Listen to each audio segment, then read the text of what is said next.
Bonjour ou bonsoir.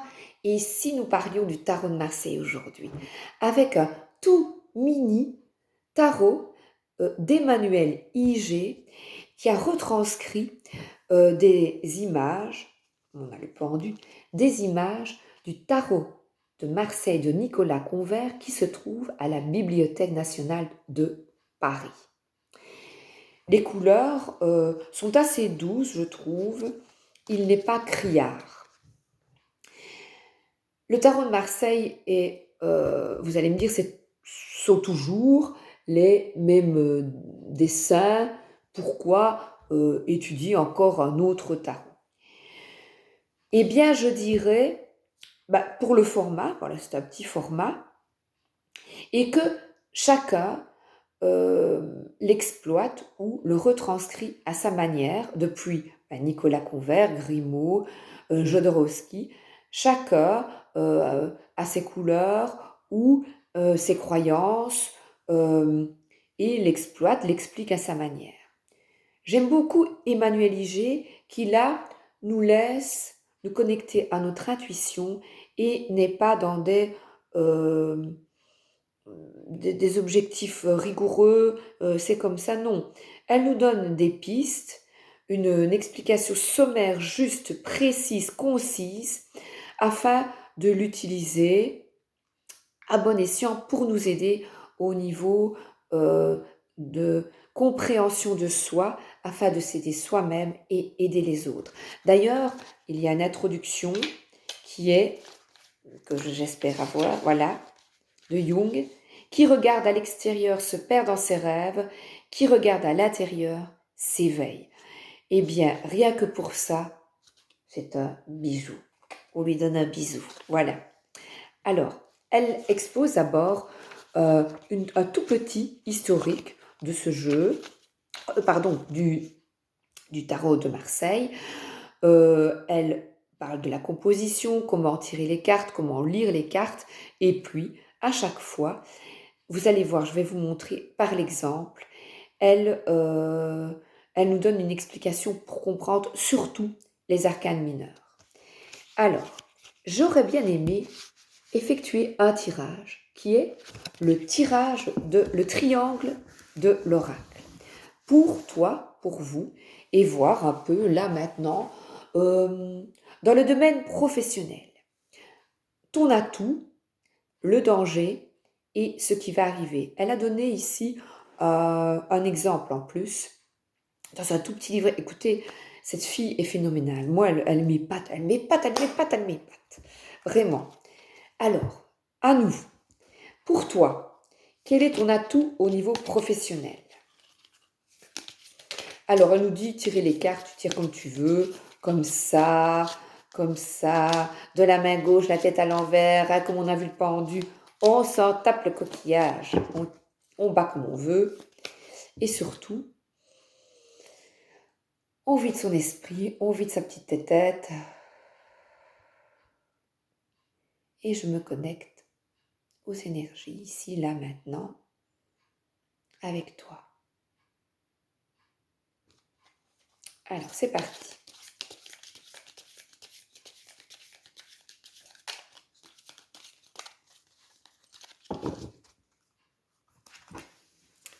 C'est parti, ton atout, carte 1. Ensuite, la 2, le danger, il y a un cheveu, et ce qui va arriver.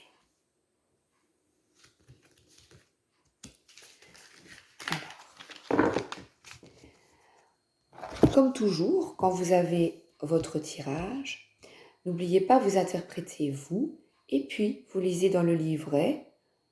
C'est comme c'est une exploitation ou pas. On fait ce qu'on veut.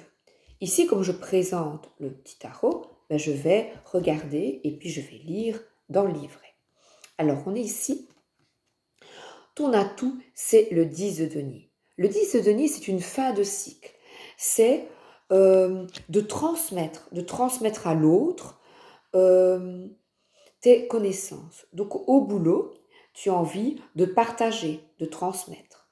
Tu as des capacités, tu as des connaissances et on voit que là, il y a comme des mains qui se tendent dans tous les sens et même une flèche à gauche, à droite. Là, on a comme un trèfle à 4 feuilles, c'est ce que je vois là maintenant.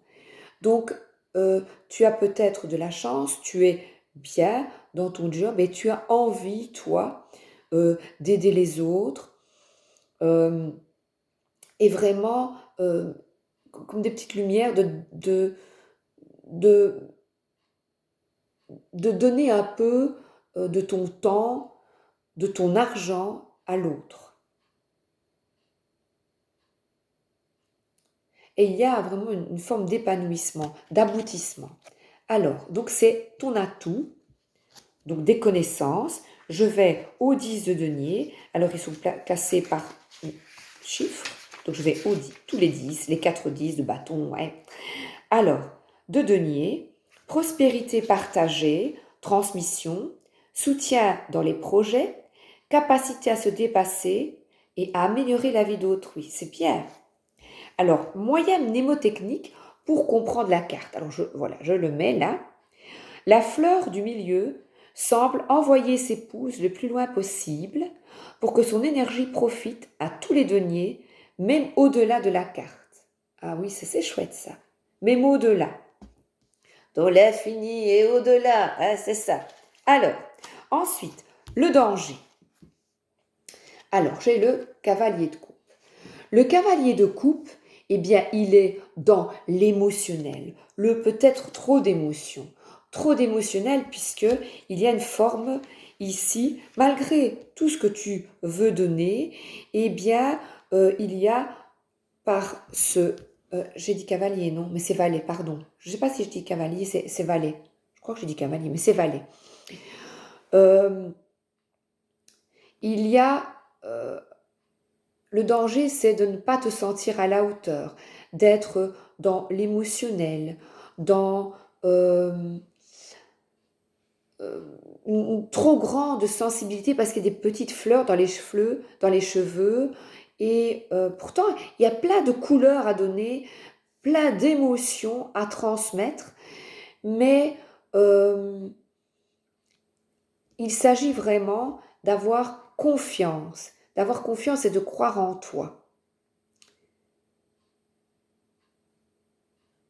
C'est bizarre parce que tu as beaucoup à transmettre, tu as des connaissances et tu serais peut-être bloqué par ce n'est pas possible parce qu'il a l'air d'avoir une moue ou, vous savez, comme John McEnroe, là,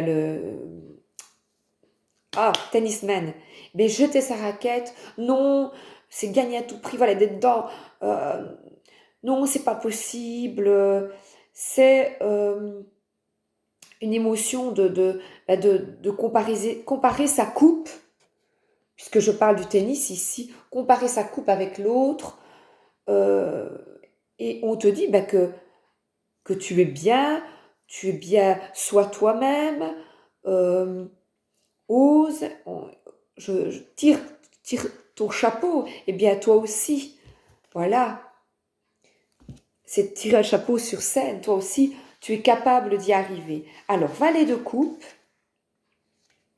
coup de cœur, découverte d'un sentiment, de l'intuition et apprendre à écouter son cœur.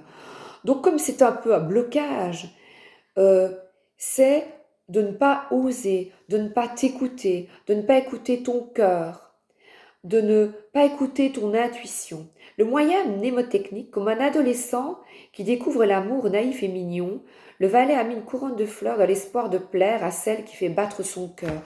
Donc vouloir aussi plaire à tous, et ce n'est pas possible. C'est pas possible de plaire à tout le monde. Donc il y a une forme d'hypersensibilité et la coupe est peut-être grande, trop grande à tenir. Alors, ensuite, le danger, donc, c'est de ne pas t'écouter. En fait, vas-y. Ce qui va arriver, la 3. Tadadam. Alors, 5 de denier. Le 5 de denier, on a un petit coussin avec quelqu'un qui est au milieu, toi. Le 4 évoque forcément la stabilité, le contrôle. On est dans les deniers ici, donc on est dans le matériel. Milieu pro. Et habituellement, cette période, cette carte parle de pénurie, de chômage, de perte financière, de perte de spiritualité aussi, perte de foi. Et j'y vois comme, vous savez, on a un carrosse, je vois ce petit valet là, on a un carrosse et puis paf, il y a une roue qui, qui casse et est-ce que tu te sens capable de la réparer? Est-ce que tu te sens capable de continuer, d'aller de l'avant et de quitter peut-être une blessure de manque? Je manque d'audace, je manque de qualité, je manque, et pourtant tu as ces atouts. Et en restant dans cette énergie de manque, eh bien, tu continues d'alimenter euh, le fait de Vous voyez, quand il y a eu la maladie dont je t'ai le nom en 2020, eh bien, on s'est rués tous, euh, beaucoup, je dis tous, mais beaucoup, on a eu peur de manquer d'amour, hein, parce que on ne voyait plus nos proches, manquer de nourriture, manquer de papier toilette, on avait peur de manquer. Et il s'agit ici de dépasser cette peur de manquer. Je pense à Jacques Martin, avec des 10, des 8, des 9. Quand on est petit, eh bien, on nous demande toujours de performer. Et si tu ne suis pas ton cœur, qu'est-ce qu'il va arriver? C'est que tu risques de vivre des moments difficiles, des écueils et de perdre une stabilité qui était importante pour toi. Alors, je vais lire 5 de denier. Un changement dû à un nouvel élément ou une difficulté. Capacité à prendre sa place. Séparation mise à l'épreuve. Donc, prendre ta place dans le boulot. Oser. Le nouveau denier est maintenu au centre par les feuilles. Elle l'entoure tout en le séparant des autres deniers. Donc, une difficulté à prendre ta place. Et pourtant, on t'y invite. Je vais retirer une carte. Conseil, s'il vous plaît.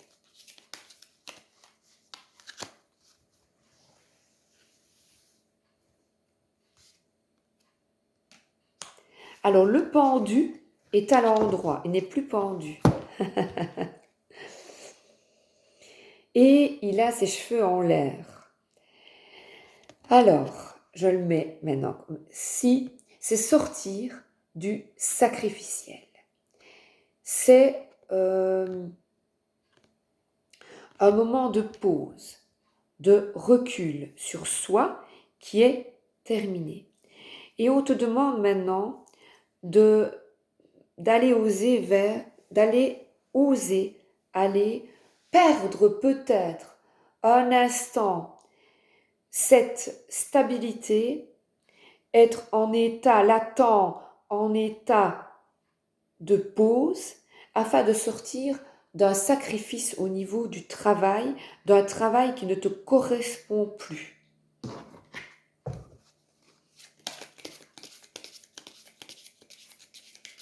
Sacrifier ton temps, ton argent, ta santé, parce que la carte du 5 de denier parle aussi de maladie, on a mal aux jambes. Ah oui, donc ce qui va arriver si tu n'écoutes pas ton cœur vers le renouveau, eh bien, tu risques euh, de perdre ta santé. Et voilà, on n'a qu'une canne. On est on n'est plus stable. C'est pour ça que je parlais du carrosse aussi. Donc là, on te demande de lever le pied, te mettre en pause. Et la dernière carte, parce que je rajoute, on ne reste pas sur un sac de denier. Ce qui va arriver, si tu n'écoutes pas vraiment ta sensibilité, ton cœur, ton âme, eh bien, tu ne brilles pas de toute ta lumière et il est nécessaire d'aimer son travail. Parce que le roi de bâton, il est énergique. C'est peut-être, voilà, une personne, vous voyez, qui est lion. Je vois vraiment un lion, majestueux, qui ose prendre sa place. Les bâtons, là, après une période de chômage, de difficulté, d'introspection, de retour sur soi, de maladie, de mal-être, de déprime aussi. Et là, vous voyez, c'est quelque chose avec la jambe, le pied. Prends pas ton pied. Ah oui, on se prend le pied, quelque chose ne va plus. Et si tu dépasses, si tu te reposes, que tu prends soin de toi, que tu as du recul, tu peux enfin ensuite reprendre du poil de la bête et le roi de bâton. On parle encore de pied, on voit qu'il se pique le pied. Mais c'est à côté, c'est sur le talon, le fameux talon d'Achille. Il s'agit de trouver sa voie. Et sa voie, c'est vraiment de maîtriser toutes ces facultés que tu as en toi, d'aller vers ce qui t'appelle. Je vais vous lire le roi de bâton. Il est fier, heureux d'être là. Oh ben voilà, je suis dessus. Le roi, il incarne l'action, l'initiative dans son élément, en représentant l'énergie masculine. On t'y invite. Entreprendre, faire en sorte de réaliser son désir, faire preuve d'action et d'initiative pour obtenir ce à quoi on aspire. Moyen mnémotechnique, l'armure du roi le montre prêt à sortir et à s'exposer pour réaliser ses projets. Et je t'y invite. Voilà. Et de prendre ton pied. Voilà. Alors, ensuite, donc voilà un tirage que j'ai effectué. J'espère que cela vous parlera pour vous montrer que, à l'aide d'un petit livret tout simple, on peut avoir des réponses tout à fait éclairantes. Alors, je vais vous montrer quelques cartes. Je garde 18 pour ne pas rester trop longtemps. Ah ben la papesse. La papesse qui voit, qui connaît, qui reconnaît, qui par l'expérience, on reparle encore de cette expérience, qui a de l'expérience et qui pour le moment retient, c'est ce que retient. On parle ici de spiritualité, de don de soi, de compréhension de l'univers. Et ce petit livre qu'elle tient peut t'aider à mieux te comprendre, à mieux comprendre ce qui se cache en toi. On parle encore de période de recul, de calme, de gestation. Le cavalier de bâton, ensuite, qu'est-ce qu'il t'apporte? Il t'apporte de l'énergie. Attention de bien diriger cette énergie, parce que le cavalier de bâton, c'est j'y vais ou j'y vais pas. Voilà. Canalise, on parle aussi ici, le cheval est de couleur chair. La chair, la tentation, couleur chair, voilà. La tentation, au niveau, le cavalier de bâton, des passions et des désirs. Tous tes désirs, même les désirs corporels, les désirs du corps. Donc sortir d'une certaine, la papesse qui est enfermée peut-être dans une certaine paresse, dans un certain recul ou enfermée dans des livres, dans une étude. Et là, on t'invite à sortir. Alors, aller faire la fête, t'amuser. Il y a les confettis, il y a la fête, rencontrer des gens.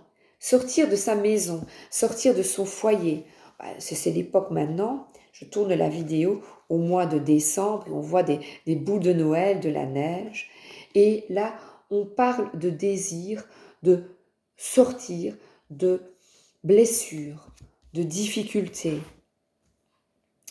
Et on a vraiment cette épée qui s'expose.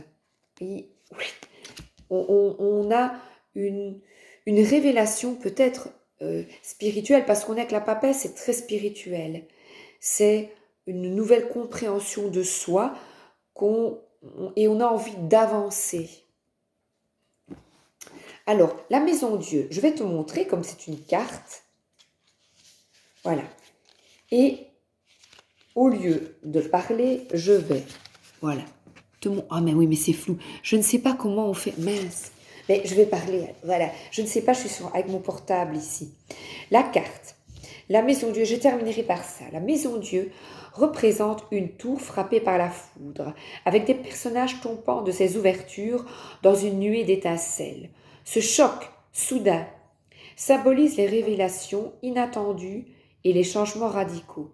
Souvent perçus comme destructeurs, ils permettent en réalité de se libérer de structures qui nous enferment. Donc, par exemple, le gouvernement français qui se déstructure pour, j'espère, mieux se structurer. Après, ça peut être au niveau général également. Symbole clé, la tour, sans porte, représente les constructions mentales, les structures ou croyances que l'on pensait sûres et stables. La foudre symbolise l'intervention divine ou l'éveil soudain qui brise ces structures ou croyances obsolètes. Voilà, ici, Emmanuel, c'est une autre manière de percevoir le tarot et on est vraiment ici, elle va à l'essentiel. Signification essentielle, destruction, révélation, libération des illusions, préjugés ou croyances qui s'effondrent à la suite d'un événement extérieur brutal. Message de la carte. La maison Dieu est le message, le moment angoissant où nos croyances s'effondrent à la suite d'une intrusion de la réalité qui les fait voler en éclats. Ce moment est désagréable mais salvateur puisqu'il force à ouvrir les yeux. Cette carte vous invite à remettre en question les opinions que vous croyez évidentes en accueillant d'autres points de vue pour faciliter les transformations. Et d'autres points de vue, eh bien, j'ai le 3 d'épée. Lorsque la réflexion grandit, c'est pour s'approfondir, quitter la naïveté pour trouver des problèmes. Peine, mots durs, cœur brisé et renoncement. Et renoncer à quoi ?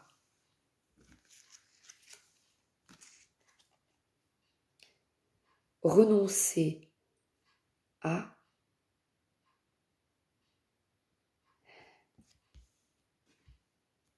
le mat pour moi ici représente une personne qui est irrationnelle, qui est immature, qui, je vois une cuillère, la cuillère ici m'évoque une cuillère, donner la béquille à quelqu'un, renoncer à donner la béquille à une personne, voilà, ouvre la bouche, je te donne, je t'aide, je ceci, et le laisser suivre seul ou seul son chemin.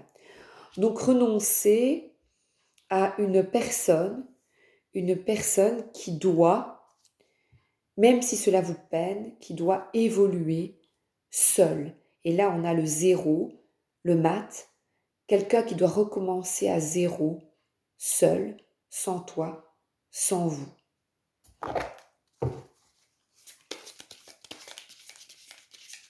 Sans culotte. Voilà. Une mise à nu. Oh, on dirait des anges qui... et on dirait des ailes d'ange. Voilà. Quelqu'un qui s'envole. Quelqu'un qui prend sa vie en main, qui s'envole, qui va vers...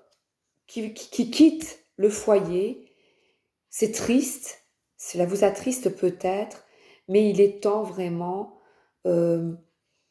rapidement que cette situation évolue. Et je termine par le 8, voilà, de coupe. Guérison émotionnelle, introspection, développement émotionnel, compréhension de soi, paix intérieure et introversion. Oui, un nouveau départ, et je ne l'avais pas vu ça. Un nouveau départ et une guérison personnelle. Pour moi, voilà à quoi sert le tarot. Voilà, je vous embrasse et je vous souhaite une excellente journée et une excellente soirée. À bientôt. Merci d'être là.